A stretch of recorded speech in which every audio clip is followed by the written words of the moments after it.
Bienvenidos a una nueva edición de la guía para... En esta ocasión con su amigo Nes en la sección Psicólogo Analiza A, donde con mis conocimientos profesionales de psicología expongo el perfil clínico de sus personajes favoritos más votados en los comentarios de la cultura popular, incluyendo cómics, películas, series, animes y videojuegos. El día de hoy les traigo el análisis de El Profesor, uno de los protagonistas de la famosa serie de Netflix La Casa de Papel. Así que si quieres conocer el perfil de una mente de coeficiente superior con síndrome de Asperger, TOC y complejo mesiánico, quédate hasta el final de este video. Aquí arriba les comparto otros personajes de series y películas que podrían interesarles. También los invito a que se pasen por mi Instagram llamado Psicólogo Nes, donde estoy constantemente subiendo contenido de psicología. Recuerden primero que las letras que uso para cubrir un poco la pantalla son para evitar el copy y que me desmoneticen el video. Y segundo, si no has visto La Casa de Papel al menos en sus 2 primeras temporadas, esto podría contener algunos spoilers para ti. Sin más que agregar, comencemos. Sergio Marquina, mejor conocido como El Profesor, es un misterioso criminal inteligente y meticuloso, el cual, por supuesto, a diferencia de los demás integrantes de su equipo, no cumple con el estereotipo de delincuente promedio. Conocemos muy poco de su niñez y adolescencia. Sin embargo, aparentemente vivió durante muchos años postrado en una cama de hospital. Su lazo afectivo más significativo era el que tenía con su padre, quien fue el que influenció la moral y percepción del profesor en la vida. Estudiando, leyendo y escuchando a su padre fue que este comenzó a formar su propio criterio. Posiblemente la muerte de este último a manos de la policía fue el detonante para que este decidiera planear atracos sin sentir pena o culpa por su labor. Y esto tiene sentido entendiendo que el profesor cumple con rigurosos protocolos para llevar a cabo su actuar, en los que se resalta el no torturar personas, tampoco el asesinarlas, e incluso durante las primeras temporadas el profesor no planeaba robar nada a nadie. Era un atraco en el que ellos inventaban su propio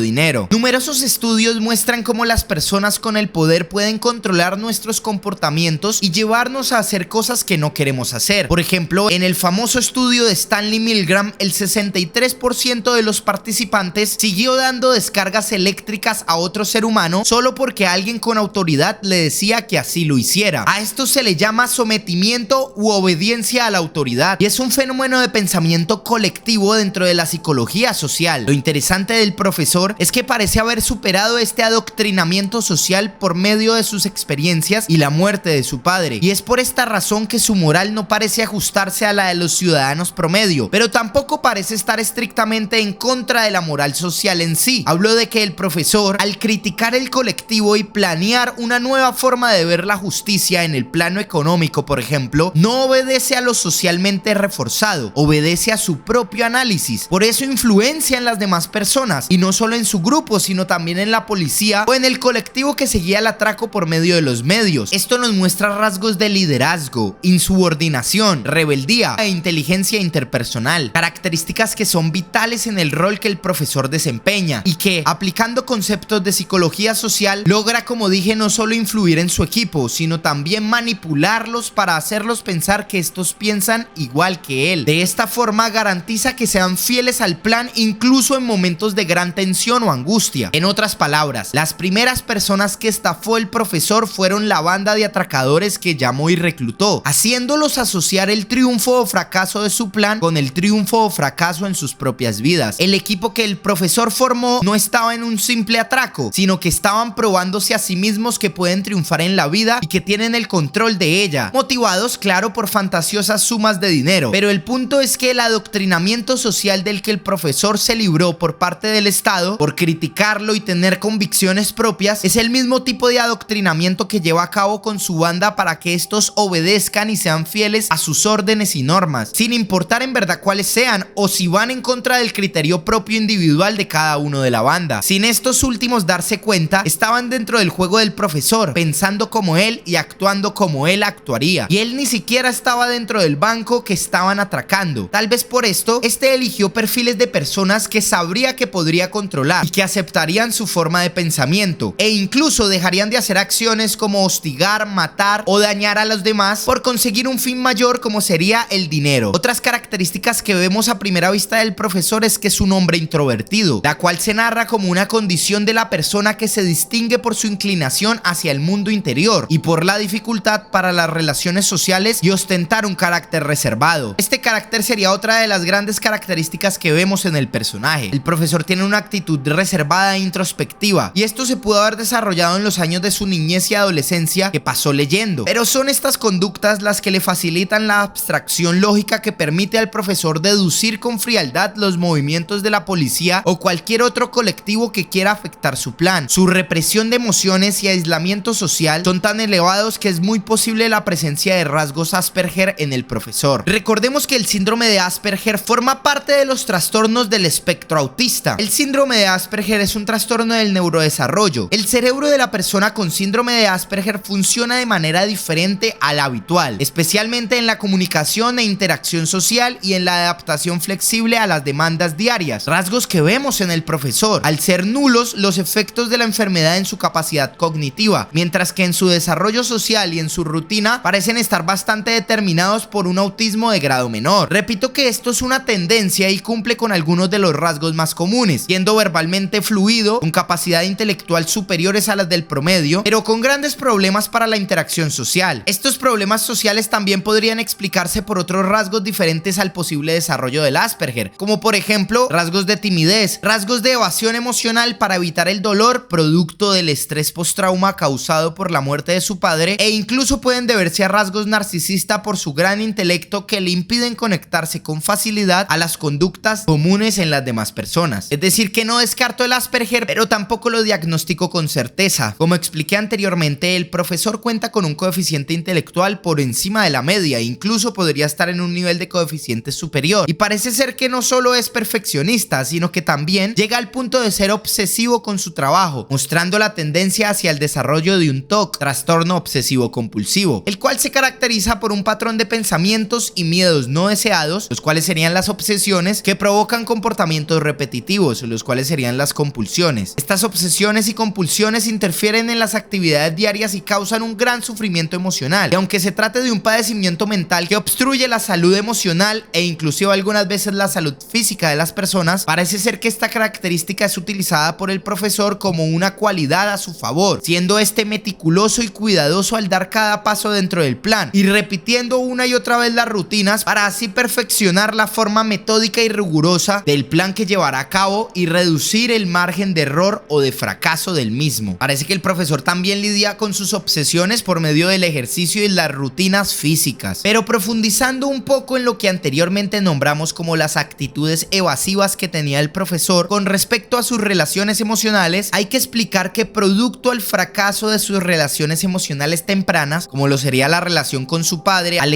morir y la aparente ausencia de una figura materna representativa, el profesor asocia los lazos afectivos con dolor y frustración, y es por dicha razón que al principio de la serie no solo lo vemos incómodo e impedido para entablar relaciones afectivas representativas con las demás personas del equipo, bajo la justificación de tratar de ser lo más profesionales posibles, sino que también lo vemos huyendo directamente de este tipo de relaciones e interacciones, lo que nos muestra sus actitudes evasivas y fóbicas. Parece que al transcurso de la serie y al ser el primer atraco un éxito, el profesor comienza a superar estas etapas infantiles, sus emociones comienzan a dejar de ser constantemente reprimidas y este logra entablar una relación de pareja sólida con Raquel. Pero hay varias características narcisistas que parecen pasar bastante desapercibidas en el profesor, como por ejemplo que al igual que lo hizo con la banda de atracadores, él acepta a Raquel en su vida porque ésta comienza a pensar igual que él y no al contrario, lo que haría que él se acomodara a la visión que ella tenía. Él convence a Raquel no por un amor incondicional o genuino, sino por el perfil controlador y obsesivo que tiene, lo cual sería un rasgo narcisista. El profesor necesita controlarlo todo a su alrededor, lo que muestra no solo en su rol como líder del atraco, sino hasta en su rol de pareja, tratando de controlar el pensamiento y la moral de la que es, en este caso, su compañera sentimental. De otra forma, sería muy probable que no se hubiera relacionado con esta, dado que esto atentaría contra su propia percepción de sí mismo y por supuesto contra su estilo de vida. Es tan controlador y posesivo que llega a responsabilizarse de su grupo de atracadores como si se trataran de sus hijos, o más bien como si este fuera un mesías que debe salvarlos, mostrándonos su complejo mesiánico. En este punto aclaro que, aunque la manipulación y el engaño son parte del del perfil antisocial y son parte del perfil clínico del profesor, no creo que este padezca el trastorno antisocial, dado que, aunque anule constantemente sus emociones, este parece afectarse por el daño que su actuar provoca, no solo en su equipo con el que empatizó y por el que siente cariño y estima, sino también por cualquier víctima inocente que deje el intercambio de violencia mientras transcurren los atracos. Este cargo de conciencia, como llaman algunos, o culpa, es un factor determinante para el diagnóstico del trastorno antisocial de la personalidad, que en el caso del profesor sería una carencia sólida para descartar el trastorno, aunque cuente con algunos rasgos aislados. Bueno, repasando un poco el modo de operación que lleva a cabo el profesor, nos damos cuenta que este, en su metódica forma de ver la vida y emplearla en su trabajo, cumple con varias características de liderazgo y, repito, pasan desapercibidas por sus modestias formas de expresión verbal que venden a un tipo inofensivo y calmado, posiblemente el blanco fácil de burlas u hostigamiento, pero en realidad esta es la fachada de una peligrosamente calculadora que ha construido esta imagen porque específicamente lo pone en una posición de ventaja frente a sus rivales. El profesor se aprovecha de variables como hacerse el ingenuo, el tonto o el inocente, mientras en realidad está varios pasos adelante de los demás, es decir que es un mal pensado que finge inocencia. También constantemente oculta sus verdaderas intenciones, mostrando varias caras a la hora de ejecutar el plan. Una cara que tiene frente a su banda, otra que tiene frente a la policía, otra en las crisis y por supuesto otra que sería la verdadera, donde tiene miedo e inseguridad en muchos momentos. El profesor juega muy bien con la atención de los demás a su alrededor, desviándola y controlando su percepción, y así es como predice los movimientos que van a llevar a cabo, por ejemplo, la policía o cualquier ente rector al que esté enfrentando, incluso los movimientos de su equipo. Antes de hacer estas predicciones, es algo obvio que estudió estas entidades, la normativa y el conducto regular. De otra forma, no podría calcular los pasos de sus rivales. Por último, el profesor, como ya dije antes, manipula a los demás a su alrededor, aliados y enemigos por igual, para tener cierto control e influencia sobre estos. Esto nos muestra cómo, en el caso en el que no ocurra lo que este pensaba y lo que este predijo, él mismo está dispuesto a ayudar a provocar la respuesta que esperaba solo para efectuar con éxito su plan.